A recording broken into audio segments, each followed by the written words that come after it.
നമുക്ക് അരവിന്ദിന്റെ മക്കളുടെ ഇന്നത്തെ നല്ലൊരു കഥ കേട്ടാലോ? വീഡിയോ ഇഷ്ടപ്പെടുവാണെങ്കിൽ ലൈക്ക് ചെയ്ത് ഹൈപ്പ് ചെയ്യാൻ മറക്കരുത് കേട്ടോ.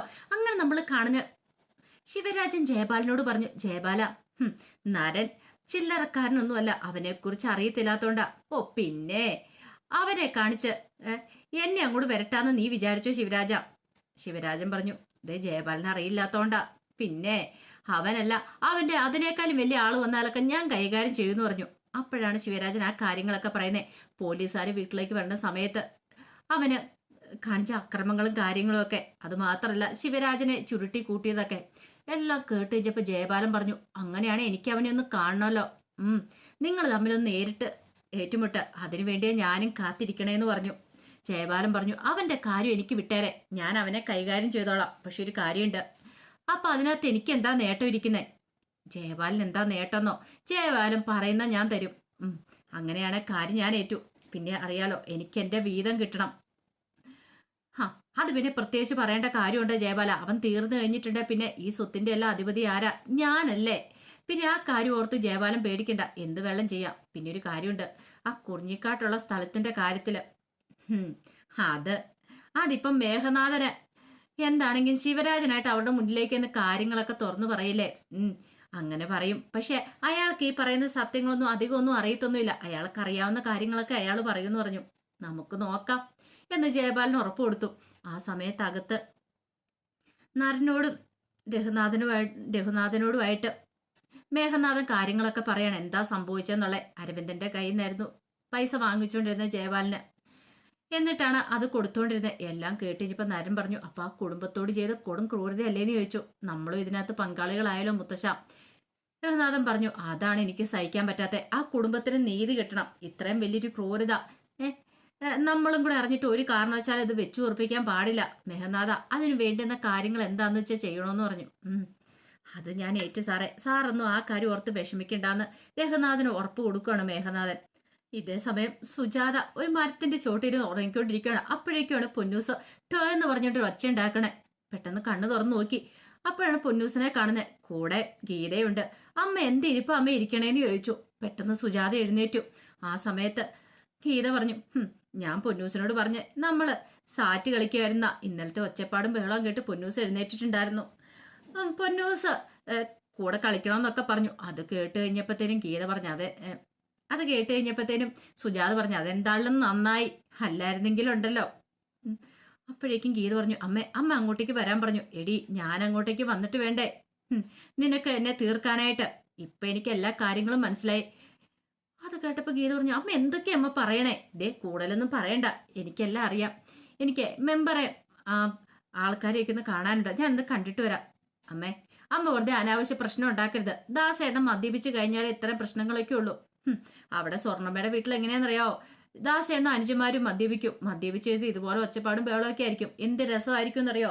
പിറ്റേ ദിവസം ആകുമ്പോൾ ഒരു കുഴപ്പമില്ല. എടി, ഇങ്ങനെയുള്ള കാര്യങ്ങളൊന്നും നീ എന്നോട് പറഞ്ഞിട്ടില്ലോ, നിന്റെ ഭർത്താവിന്റെ ഗുണവിശേഷങ്ങളൊക്കെ. ഇതൊക്കെ ഞാൻ ഇപ്പോഴല്ലേ അറിയുന്നേ. അമ്മ ഇങ്ങോട്ട് വരാനും പറഞ്ഞ് കയ്യടക്കി പിടിച്ചു വലിച്ചു ഗീത.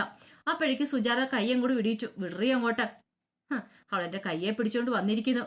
എടി, എന്നെ നിന്റെ കെട്ടിയോന്റെ മുന്നിലേക്ക് കൊണ്ടേ നിർത്താനല്ലേ കൊല്ലാനായിട്ട്? ഓ, അപ്പൊ അമ്മ അതും വിശ്വസിച്ചിരിക്കുവല്ലേ? പിന്നെ ഞാൻ ഇന്നലെ കേട്ട കാര്യമാ. എന്റെ അമ്മയുടെ ഈ ഒളിഞ്ഞു കേൾക്കുന്ന സ്വഭാവം ഒന്ന് നിർത്തിക്കൂടെ? അറ്റവും മൂലം കേൾക്കും, എന്നിട്ട് ഓരോന്ന് പറഞ്ഞുകൊണ്ടിരിക്കും. അമ്മയുടെ ഈ സ്വഭാവം ദാസേണ്ണ ഇഷ്ടമില്ലാത്ത, അതാണ് അമ്മയുടെ പിന്നാലെ വെട്ടുകത്തിയായിട്ട് വന്നത്.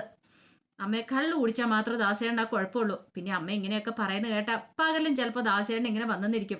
വെറുതെ ദേഷ്യം പിടിപ്പിക്കാതെ ഇങ്ങോട്ടേക്ക് വരാൻ നോക്ക്. അങ്ങനെ സുജാതയും വിളിച്ചോണ്ട് അങ്ങോട്ട് കയറി ഇരുമ്പോൾ ദാസ് ബ്രഷ് ചെയ്തോണ്ട് അവിടെ നിൽക്കുന്നുണ്ടായിരുന്നു. പെട്ടെന്ന് പൊന്നൂസ് പറഞ്ഞു, ദേച്ചാ, അച്ഛൻ പറഞ്ഞ കിളവീനെ വിളിച്ചോണ്ട് വന്നിട്ടുണ്ട്. ഇതാണോ കിളവീന്ന് ചോദിച്ചു. ഒരു നിമിഷം ഗീത ഞെട്ടിപ്പോയി. സുജാത ഒന്ന് നോക്കുകയാണ് അവരെ. ഗീത പൊന്നിന്റെ കയ്യിലേക്ക് പിടിച്ചിട്ട് പറഞ്ഞു, ഇങ്ങോട്ട് വാടി. അവള് വലിയ വർത്താനം പറഞ്ഞോണ്ടിരിക്കുന്ന കണ്ടില്ലേന്ന് ചോദിച്ചു. അമ്മ ബാമ്മയെന്നും പറഞ്ഞോണ്ട് സുജാതയും വിളിച്ചു അകത്തേക്ക് കയറി പോയി കഴിയുമ്പോഴത്തേനും ദാസ് നീട്ടിയൊന്ന് തുപ്പുവാണ്. അവന് ഒട്ടും ഇഷ്ടപ്പെടുന്നുണ്ടായിരുന്നില്ല സുജാതയുടെ വരവ്. ഇതേ സമയം നിവിനും കാവേരിയും കൂടെ രഘുനാഥന്റെ വീടിന്റെ അവിടേക്ക് വന്നു. സെക്യൂരിറ്റിക്കാരനോട് ചോദിച്ചു, അല്ല ഇതല്ലേ ശിവരാജന്റെ വീടെന്ന് ചോദിക്കുവാണ്. അപ്പോഴേക്കും സെക്യൂരിറ്റിക്കാരൻ പറഞ്ഞു, ഇത് രഘുനാഥ് സാറിന്റെ വീടാന്ന് പറഞ്ഞു. രഘുനാഥ് സാറിന്റെയോ? അല്ല, ഇപ്പൊ ഈ വീടാന്നുള്ള പറഞ്ഞേ. അതെ, രഘുനാഥ് സാറിന് ഒരു മരുമോനുണ്ട്, ശിവരാജന്. പക്ഷെ ഇത് നിങ്ങൾ ഉദ്ദേശിക്കുന്ന ശിവരാജന്റെ വീടല്ല. ആ ശിവരാജന്റെ വീട് ഇതേ കുറച്ച് അപ്പുറത്തേക്ക് മാറി ഇതിന്റെ ഏറ്റവും അങ്ങേയറ്റത്താന്ന് പറഞ്ഞു. ഓ അങ്ങനെയാണല്ലേ, എന്നാ ശരി നമുക്ക് അങ്ങോട്ടേക്ക് പോകാന്ന് പറഞ്ഞുകൊണ്ട് കാവേരി നിവിനും കൂടെ അവിടേക്ക് പോവാണ്. അപ്പൊ കുറിഞ്ഞിക്കാട് സ്ഥലമുള്ള ആളുടെ വീട് അതാന്നാണ് സെക്യൂരിറ്റിക്കാരൻ പറഞ്ഞത്. ആ സമയം നരൻ അങ്ങോട്ടേക്ക് ഇറങ്ങി വന്നു. സെക്യൂരിറ്റിക്കാരനോട് ചോദിച്ചു, പറഞ്ഞ പോലെയൊക്കെ പറഞ്ഞിട്ടില്ലേ? എല്ലാം പറഞ്ഞിട്ടുണ്ട് സാറേ, അവരെ അങ്ങോട്ട് പറഞ്ഞു വിട്ടിട്ടുണ്ട്, അവർക്ക് സംശയമൊന്നും ഇല്ലല്ലോ. ഇല്ലാന്ന് പറഞ്ഞു.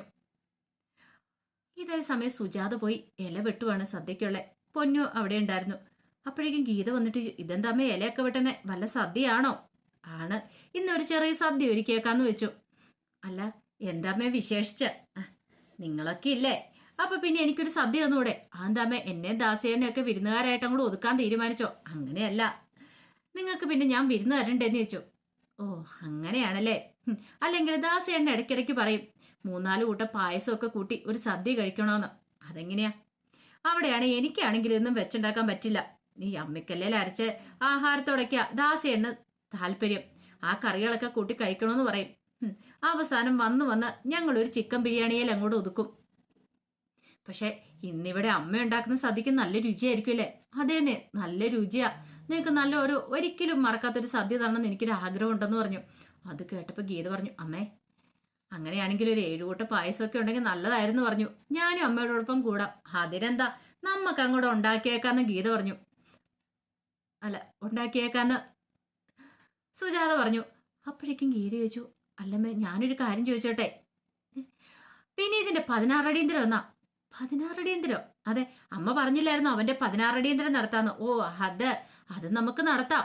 ഓരോന്നിനും അതിൻ്റെതായ സമയം കാലം ഒക്കെ ഉണ്ടല്ലോ ഗീതെ.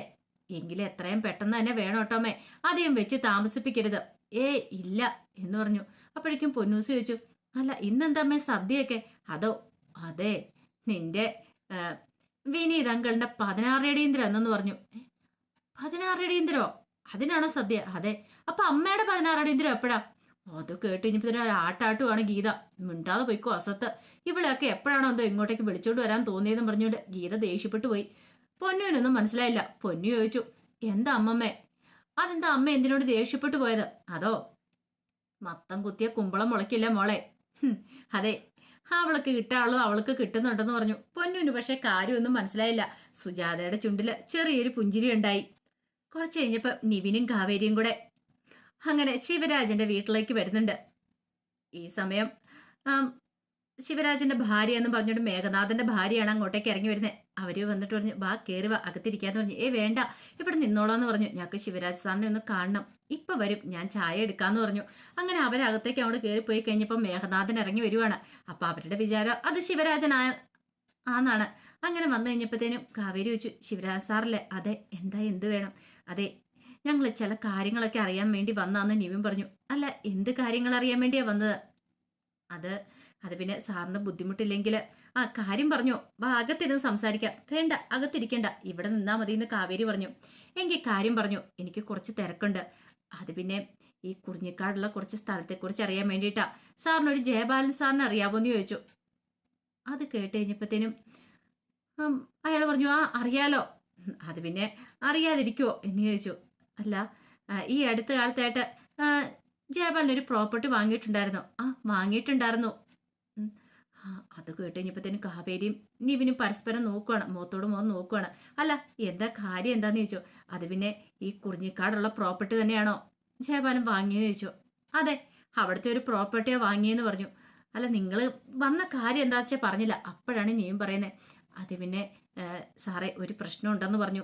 പിന്നീട് അരവിന്ദനെ കുറിച്ചുള്ള കാര്യങ്ങളെല്ലാം പറയണേ. എല്ലാം കേട്ട് കഴിഞ്ഞപ്പോഴത്തേനും ശിവരാജൻ പറഞ്ഞു, നിങ്ങൾ ഈ പറയുന്ന കാര്യങ്ങൾ എനിക്ക് അതങ്ങോട്ട് വിശ്വസിക്കാൻ പറ്റുന്നില്ല. പിന്നെ ഈ പറയുന്ന അരവിന്ദൻ ഒരു തവണ ജയപാലിനോടൊപ്പം വന്നിട്ടുണ്ടായിരുന്നു, ഒരു വസ്തുവിടപാടുമായിട്ട് ബന്ധപ്പെട്ട് വന്നാണ്. പക്ഷെ നിങ്ങൾ ഈ പറയുന്ന ആദിവാസി ക്ഷേത്രത്തിനടുത്തുള്ള ഭൂമിയാണോ അയാൾ ഇടപാട് ചെയ്തെന്ന് അതിനെക്കുറിച്ച് എനിക്ക് കൃത്യമായിട്ട് അറിയത്തില്ല. രേഖകളൊക്കെ നോക്കിയാലോ അറിയത്തുള്ളൂ എന്ന് പറഞ്ഞു. അപ്പോഴേക്കും കാവേരി പറഞ്ഞു, സാറേ അത് നോക്കാനായിട്ട് വഴിയുണ്ടോ? അതൊക്കെ നോക്കുന്ന ഇവിടുത്തെ ഒരാളാണ്, ഇന്ന് പുള്ളിക്കാരൻ ലീവാന്ന് പറഞ്ഞു. സാറേ ഒന്ന് വിളിക്കുവാണെങ്കിൽ ഞങ്ങൾക്ക് ആ കാര്യങ്ങളൊക്കെ ഒന്ന് അറിയാൻ സാധിക്കുമെന്ന് പറഞ്ഞു. അതെ, ഇന്ന് ഗുമസ്തൻ ലീവാ. അയാളുടെയൊക്കെ ഒരു മരണവുമായിട്ട് ബന്ധപ്പെട്ട അയാളുടെ ഒരു മോള് പ്രണയ നൈരാശ്യമായിരുന്നു. അപ്പം അതുകൊണ്ട് അയാൾക്ക് ഇന്ന് വരാൻ പറ്റില്ല. ഞാനിപ്പോൾ അങ്ങോട്ടേക്ക് പോകാനായിട്ട് ഇറങ്ങിയിരിക്കുക. എന്ന് പറഞ്ഞു. നിങ്ങൾ പോയിട്ട് വേറൊരു ദിവസം വരാൻ പറഞ്ഞു. അപ്പോഴേക്കും അയാളുടെ ഫോൺ ബെല്ലടിച്ചു. അയാൾ അതുമായിട്ട് സംസാരിച്ച് അങ്ങോട്ട് മാറി നിൽക്കുകയാണ്. കാവേരിക്ക് നിവിന് നല്ല ടെൻഷനായി. ആ സമയത്ത് മേഘനാഥന്റെ ഭാര്യ ചായയൊക്കെ കൊണ്ടു കൊടുത്തിട്ട് പറഞ്ഞ് കുടിക്കാനൊക്കെ പറയാണ്. കാവേരിക്ക് നിവിനും എന്ത് ചെയ്യണമെന്ന് അറിയില്ല. വന്ന കാര്യം നടന്നില്ലല്ലോ. അങ്ങനെ ഒടുവിൽ കുറച്ച് കഴിഞ്ഞപ്പോഴത്തേനും അവർ തിരിച്ചു പോരുവാണ്. പോരുന്ന സമയത്ത് നിവിൻ പറഞ്ഞു, എനിക്കിപ്പോഴും പ്രതീക്ഷയുണ്ട്. കാവേരി പറഞ്ഞു, എൻ്റെ പ്രതീക്ഷകളെല്ലാം പോയി. നിവിൻ പറഞ്ഞു, പ്രതീക്ഷ അസ്തമിച്ചിട്ടൊന്നുമില്ല. അയാൾ പറഞ്ഞിട്ടില്ലല്ലോ അരവിന്ദൻ ഞങ്ങൾ അവിടെ ഭൂമി വാങ്ങിച്ചിട്ടില്ലെന്നുള്ള കാര്യം നോക്കാന്നല്ലേ പറഞ്ഞിരിക്കുന്നേ. നമുക്ക് പ്രതീക്ഷയ്ക്ക് വകയുണ്ടെന്ന് പറഞ്ഞു. കാവേരി പറഞ്ഞു, ജയപാലനങ്ങളുടെ ഭൂമി പൂജയല്ല വരാനായിട്ട് പോന്നേ. ഞാൻ കാണിച്ചു കൊടുക്കുന്നുണ്ട് ഈ കാവേരി ആരാന്ന്. ശരിക്കും ഞാൻ ആ ഭൂമി പൂജ നടത്തുമെന്നൊക്കെ പറഞ്ഞു. കാവേരിക്ക് കട്ടക്കലിപ്പായിരുന്നു. നീയും പറഞ്ഞു, വിഷമിക്കൊന്നും വേണ്ട, നമുക്ക് എന്തെങ്കിലും ഒരു പ്രതിവിധി ഉണ്ടാവും തന്നെ എൻ്റെ ഇപ്പോഴും വിശ്വാസം എന്ന് പറഞ്ഞു. അതേ സമയത്ത് ഗീത ചായ കുറച്ച് സ്വീറ്റ്സ് ഒക്കെ ആയിട്ട് ദാസിൻ്റെ അടുത്തേക്ക് വന്നു. ദാസിനോട് പറഞ്ഞു, ഇത് കഴിക്കാൻ പറഞ്ഞു. എന്താടി നിന്നെ ഇങ്ങോട്ടേക്ക് കാണാൻ പോലും ഇല്ലല്ലോ. അത് പിന്നെ അടുക്കളയെക്കുറിച്ച് തിരക്കാന്നേ, അമ്മ സദ്യ ഒരുക്കൊണ്ടിരിക്കുക. എന്താന്ന് വിശേഷം? അതെന്താണെന്നും അറിയത്തില്ല. എടി, നമ്മളെ കൊല്ലാൻ വല്ല പ്ലാനും ആണോ? അങ്ങനെയൊന്നും ഉണ്ടാകത്തില്ല. എങ്ങാനും വിഷം കടത്തിയിട്ടുണ്ടെങ്കിലേ അമ്മയും കൂടെ തീരും. അമ്മയെ കൊണ്ട് ആദ്യം ടെസ്റ്റ് ചെയ്യിപ്പിച്ചിട്ടുള്ള ഞാൻ കഴിക്കത്തുള്ളൂ. ഞാനെന്നല്ല, ദാസ് എണ്ണം തരത്തുള്ളൂ. ഒരു നാരങ്ങാച്ചാറാണെ പോലും അതങ്ങനെ തന്നെ ആയിരിക്കും എന്ന് പറഞ്ഞു. അങ്ങനെ തന്നെ വേണം. തള്ള ആ സ്വത്തുക്കളൊക്കെ എഴുതി തരുവാണെങ്കിൽ തളയ്ക്ക് കുറച്ചു കാലം കൂടെ ജീവനോടെ ഇരിക്കാന്നൊക്കെ പറഞ്ഞു. ആ സമയത്താണ് അവിടേക്ക് ഗംഗയും വിനീതും കൂടെ വരുന്നേ. ഇത് അവരാണല്ലോ, ഇവരെന്തിനു വന്നാ? ഇനിയിപ്പോൾ സദ്യ കഴിക്കാനെങ്ങാനും വിളിച്ചതാണോ എന്നൊരു ചിന്ത ഗീതയുടെ മനസ്സിലുണ്ടായി. അവരങ്ങോട്ട് വരുന്ന കണ്ടു കഴിഞ്ഞപ്പോഴത്തേനും ദാസ് പറഞ്ഞു, എടി നീ അമ്മയോട് പറ, ഇത് അവരെത്തിയിട്ടുണ്ടെന്ന് പറയാൻ പറഞ്ഞു.